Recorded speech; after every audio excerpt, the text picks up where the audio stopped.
ملخص اخبار النهارده، اخبار الاهلي والزمالك وبعض الاخبار الاخرى. جايب لك شويه اخبار كده على الرايق، بلخص لك اخبار النهارده في فيديو واحد ما يكملش دقيقتين. لو اول مره تتفرج عليا يا صديقي، ما تنساش تصلي على النبي محمد صلى الله عليه وسلم وتضغط لايك ومتابعه. اللايك والمتابعه هيفيدوني جدا، فما تبخلش عليا بالاتنين بحيث ان انت ما يفوتكش اي حاجه مهمه بعد كده. بالنسبه لاخبار النهارده تابع معايا. وفقا لموقع اليوم السابع، يوسف بالعمري يقترب من الانضمام إلى النادي الأهلي بعدما رفض عرض الوداد المغربي وعدة عروض خارجية، مفضلا ارتداء قميص الأحمر. الأهلي اتفق مع الرجاء المغربي على ضم اللاعب في يناير المقبل مقابل 500 ألف دولار، والصفقة باتت شبه محسومة للأهلي. حسب منصة 247 آب، الأهلي يحصل على موافقة أحمد هاني لاعب سيراميكا كليوباترا لضمه على سبيل الإعارة لمدة 6 أشهر. وفقا للأهرام الرياضي، سيراميكا كليوباترا يطلب ثلاثي الأهلي. بدأ نادي سيراميكا كليوباترا مفاوضات مكثفة في الساعات الأخيرة للتعاقد مع ثلاثي الأهلي عمر كمال عبد الواحد وحمزة علاء وأحمد رضا على سبيل الإعارة خلال فترة الانتقالات الشتوية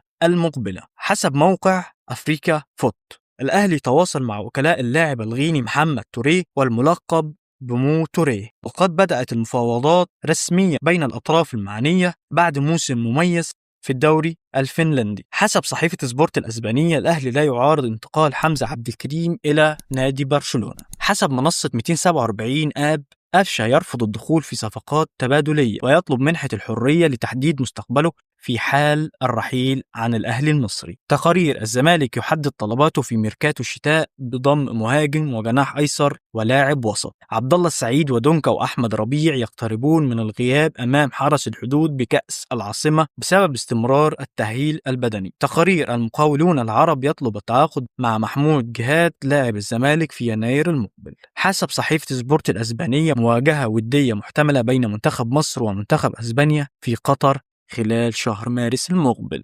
بس كده صديقي، دي نهاية أخبار النهاردة. ولو شايف إن أنت استفدت من الفيديو، ما تنساش اللايك والمتابعة. كده اللايك بتاعك والمتابعة هيفيدوني جدا وهيفيدوه إن أنت ما يفوتكش أي أخبار مهمة بعد كده. طبعا قبل ما انهي الفيديو، ما تنساش تصلي على النبي محمد صلى الله عليه وسلم. بس كده، سلام.